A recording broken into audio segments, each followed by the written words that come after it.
I'm Marissa Eaton, and welcome to my channel where I do commentary on various issues of the day. Today's topic, you might have already noticed from the title, is why Christians can't be Republicans. Spicy.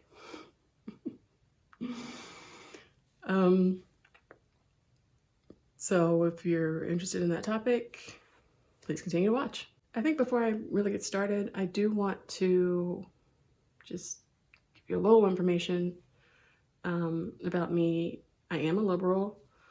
I am also a new Christian. So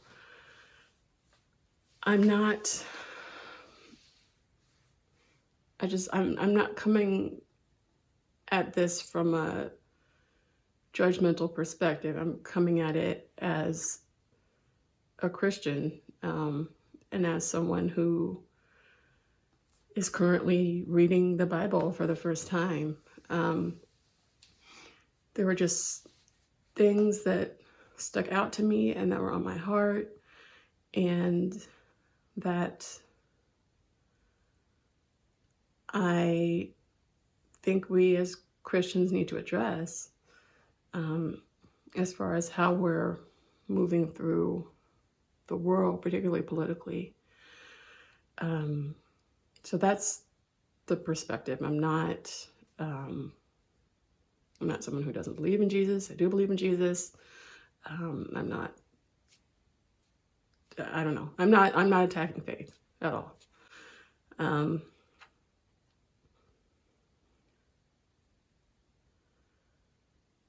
I'm sorry, I'm really nervous. I'm a writer and I'm not super comfortable with being on camera or any of this stuff. I would rather just not be looked at by anyone ever.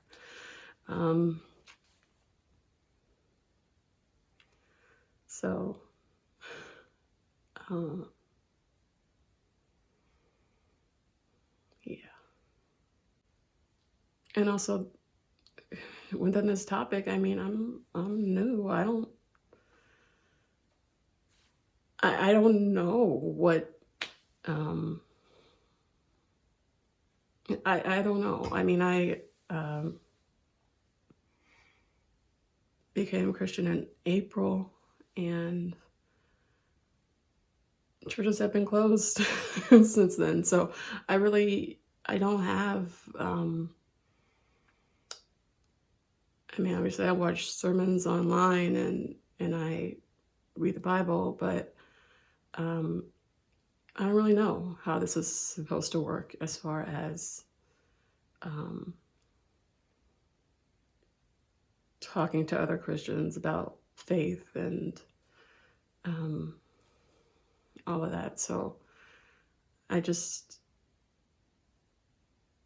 nervous. I'm nervous that people will take it the wrong way, or that they'll take it as something other than loving concern. So yeah, I'm a little worried about it, but we're doing it, apparently. So let's get into it. One of the,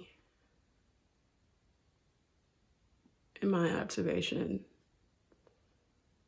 sort of endemic issues in American Christianity, particularly evangelical Christianity, is that the primary focus of Christian practice seems to be policing the behavior of other people.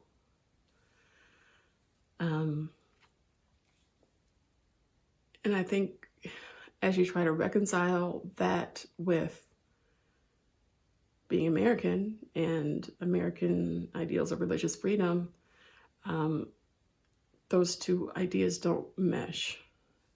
There are two parts to religion, right? There's the first part, which is the part about how we're supposed to behave.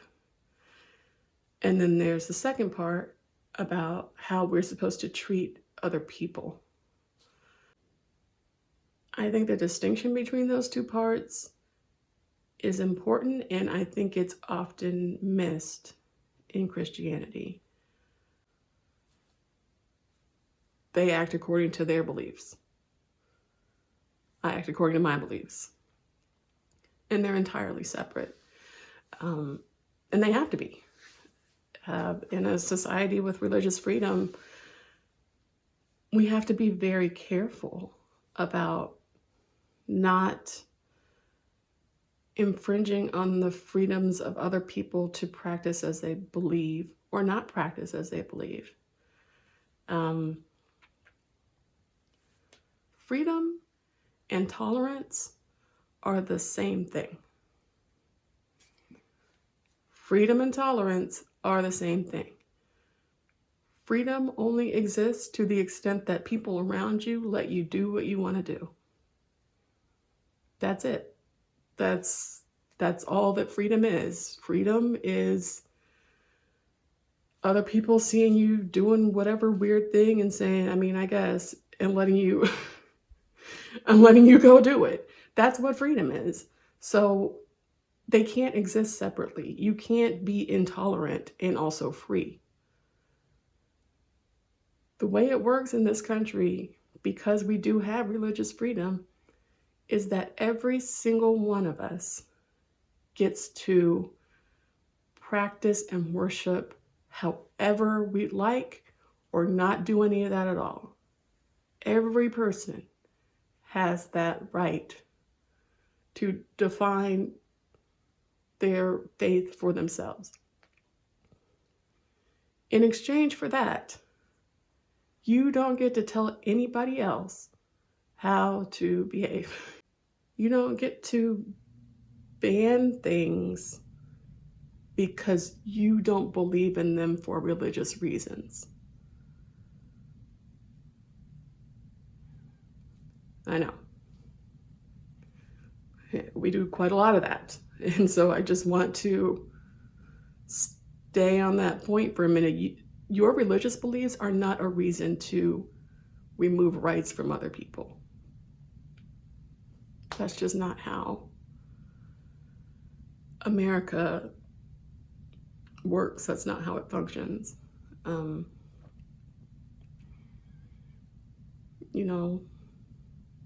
Lots of people don't eat pork because their religion forbids it. And I totally support them not eating pork for religious reasons. That doesn't have anything to do with me. And what you don't see people in other religions doing is trying to ban pork. They just don't put it in the cart. And somewhere along the way, American Christians decided that it was appropriate to ban things because their religion prohibits them from doing them. And that's legally not a reason. That is not a reason. If you don't believe in abortion, if you don't believe in same-sex marriage, don't get either one of those things. That's your option as an American Christian. You don't do that. You cannot tell people who don't share your religious beliefs that they can't do it because you don't believe in it. It's hard for me to sort of know what the, I don't know where this idea came from, so I can't, doctrinally, I don't know where the justification for using religious beliefs as a reason to change legal or political policy came from. So I can't really speak to that. But I do know that nobody's religious beliefs take precedence over anybody else's. They just don't. specifically on the issue of abortion, I don't think that that specific issue is something that is appropriate to be decided in the courts at all. I get into that in more detail in my first video, specifically about what the state is and isn't empowered to do as far as abortion. But basically, the question does not depend on anything moral, actually. It's just a question of what the state has the power to make somebody do. So if you'd like more detailed explanation of that, I will post a link in the description. I'll try to put the little link in the video, but honestly, I don't know what I'm doing, so that might not happen. But if there's a link there, then I figured it out. If not, the link will be in the description.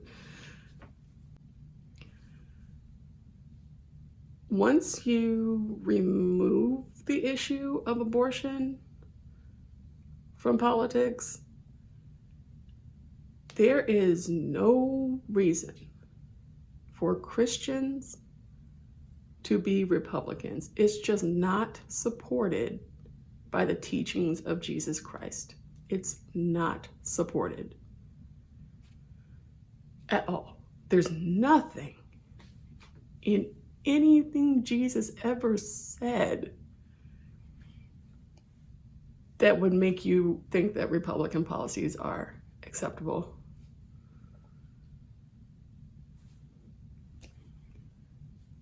And from my perspective, like, I'm reading the Bible for the first time, okay? So I really didn't know. I mean, I knew, little bits and pieces, but actually reading it, honestly, it was shocking to me. I just could not understand how it is even possible that Christians are Republicans. I could not grasp it. And the more I read, I haven't read everything. I probably read, 60%. The more that I read it, the more that I think that the disconnect in how Christianity is practiced is because it seems like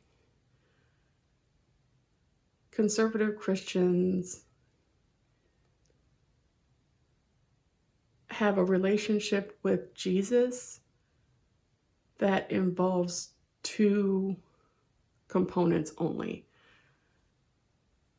That Jesus is their Savior, and that anyone who does not believe in Jesus is going to hell.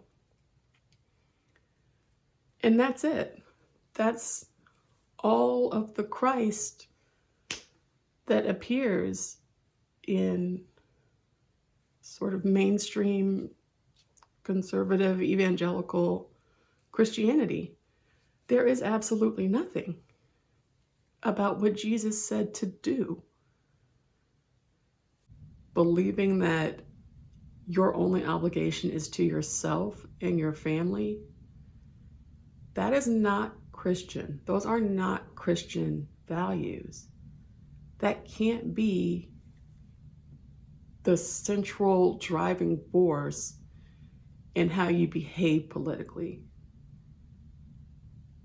It can be, but you can't be that and also a Christian. Guys, we can't profess to be Christians and not even try to do what Jesus said to do. You can't do that.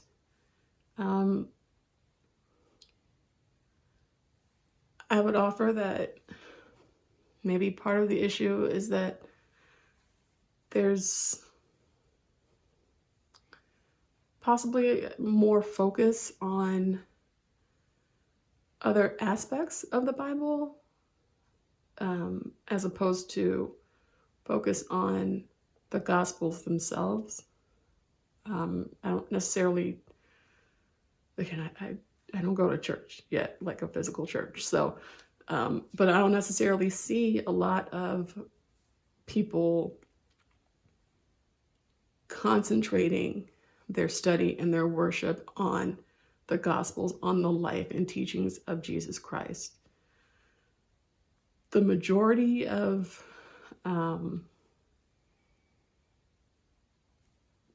things that Christians advocate, the majority of, Bible verses that people quote are not from the Gospels. They're from typically Paul's letters. And Paul's letters are incredibly valuable. I'm not saying we shouldn't listen to Paul. What I'm saying is, I don't worship Paul. Paul's not God. So for me, I want to build my own foundation as a Christian on the teachings of Jesus Christ. I found it helpful. I'm doing this devotional that's 10 chapters a day from 10 different books. It's Professor Horner. You may have heard of it. But each day starts with a chapter from one of the Gospels. And I found that really useful. It helps you to stay focused on the center of the faith, on Jesus, on what Jesus said to do, on how Jesus said to treat people.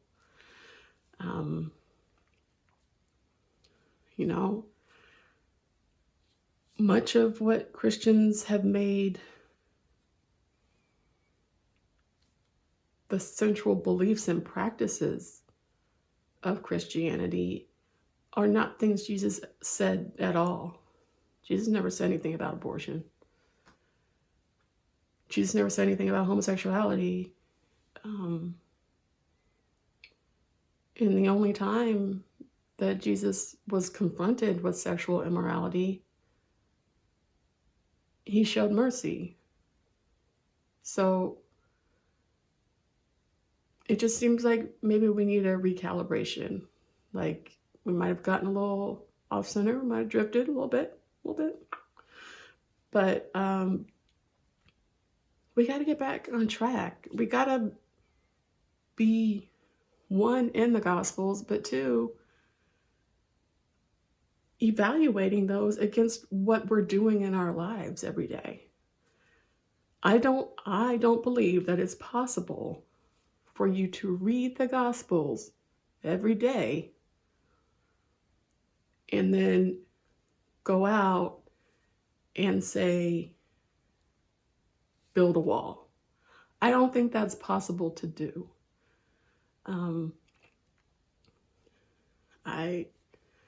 Again, like I'm new. Okay, so I don't have all the verse numbers. I'll look them up. But the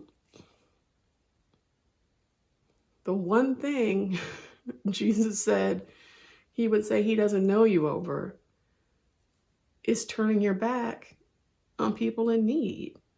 That's the one thing he said don't do. I think sometimes American Christians think that Jesus is American. He's not. These people, these immigrants, were coming from such desperate situations that they literally walked here over months through multiple countries with their children on their backs, on the hope that when they got here, they could work illegally for 14 hours a day and make $800 a month.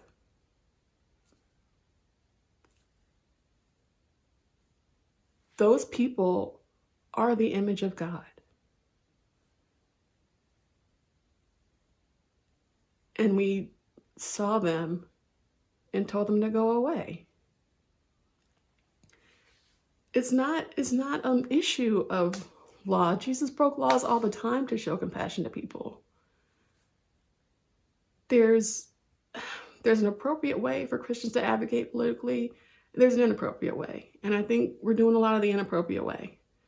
The inappropriate way is policing other people's actions, their bodies, things of that nature. That's not appropriate. That's not something you can do in a religiously free society. The appropriate way is to advocate for laws to be more compassionate to people, to advocate for there to be an easier way for people to gain citizenship so that they don't end up in these exploitative situations, so that we can help as many people as possible. Nobody is taking your job. You were not going to go pick tomatoes. You weren't. The entire Republican platform, as near as I can tell, is about mine. This is my stuff. You can't have my stuff.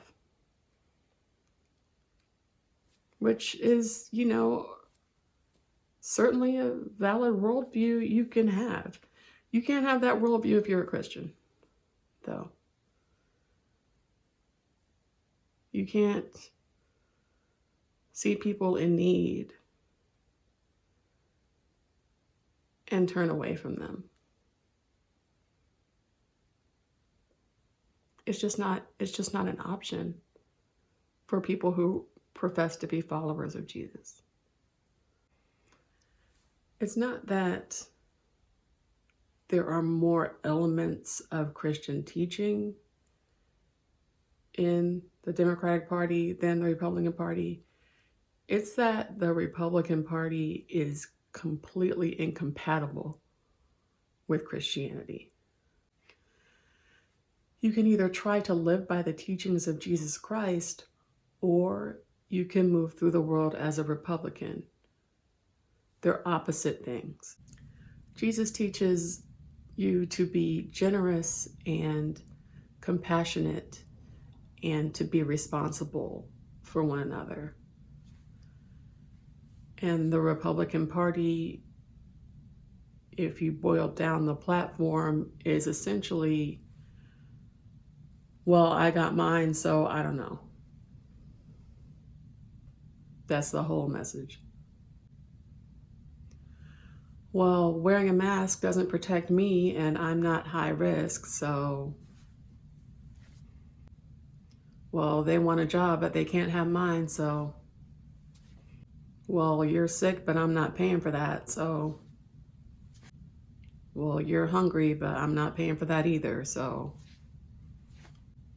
well, you're poor, but I work for my money, so. That last one in particular, yes, America is capitalist. Jesus wasn't.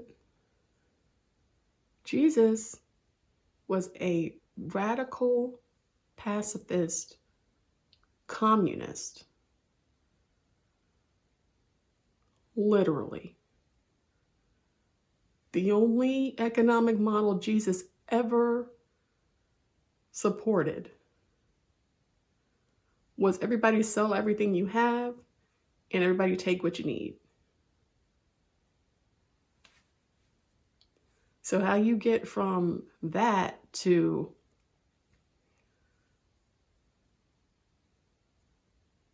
you're hungry, well, this is mine, get a job. I mean, that's tough. Like, as a Christian, you don't have the option of not being generous to people. You don't have the option of, if somebody says, hey, I don't have anything to eat, you don't have the option of trying to figure out if they're going to spend money on alcohol or whatever. That's not your business. That's not your concern. Your calling on your life is to help that person. If they're not being genuine, that's for God to sort out. That's not for you to sort out. You're responsible for your behavior, not theirs. So when you're turning people away, that's on you. What they do is on them. This video obviously is about the incompatibility of Christianity with Republican policies generally. I do briefly want to touch on President Trump. Guys,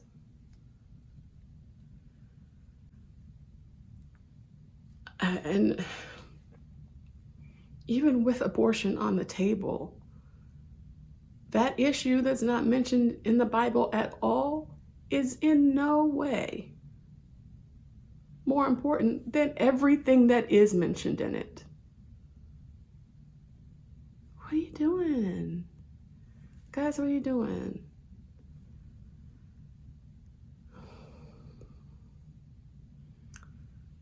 I'll probably do a separate video on President Trump, and it's really not going to be about him. It's probably just going to be questions that we all need to ask ourselves about our leadership and what we should be requiring of the people that we place in charge of our country. Thank you so much for watching this video. I really appreciate you checking it out. I would love to hear what you think. If you're a Christian further along in your walk than I am, I would love to hear from you, or guidance from you, teaching, anything like that. Please leave comments, and I'll definitely read them. If you got something out of the video and you want to share it, please definitely do so. I would love for as many people to see it, and for us really all to talk about what the right thing to do here is. God bless you, and I'll see you in the next video. Bye.